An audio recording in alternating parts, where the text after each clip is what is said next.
Well, as we begin to wind down the year 2012, we want to take a look back at the stories that made headlines.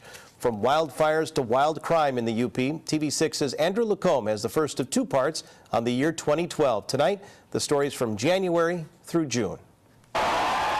2012 came in with big expectations, but hopes of a big winter fell way short. A lack of snow caused changes for the pt1. The start of the race had to be moved to Chatham, and it ended in Grand Marais. The annual sled dog race typically starts and finishes in Marquette. GOP presidential hopeful Rick Santorum was the only presidential candidate to make his way to the UP this election year. In February, before the state primary, he campaigned in Marquette, holding a rally at the Holiday Inn. A bizarre incident at the end of February, an armed robbery and home invasion in Munising Township. The victim was bound to a chair with tape and beaten with a baseball bat. A utility worker servicing a meter at the home luckily saw what was happening and called police. 4 suspects from Chicago and Milwaukee await trials this upcoming year.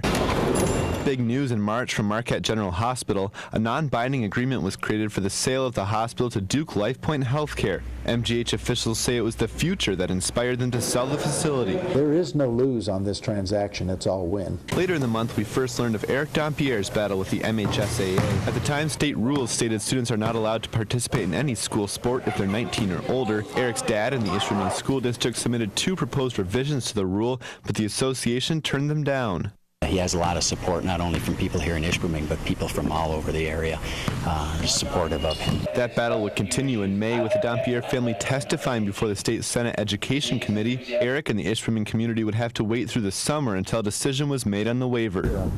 In May, a 3-year-long dispute between neighbors in Schoolcraft County ends with one of them going to jail. 64-year-old Larry Cow was arrested on charges of assault and property damage. At the beginning of the month, Cow and his 83-year-old neighbor got into a physical altercation. I want him to be put in jail where he belongs.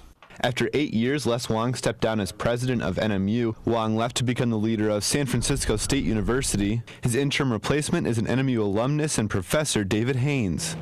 At the end of May, a wildfire burned for 10 days in the Seney Wildlife Refuge. It raged through 3,400 acres, costing crews over $600,000. Most of the cost resulted from aircraft used to dump water on the flames.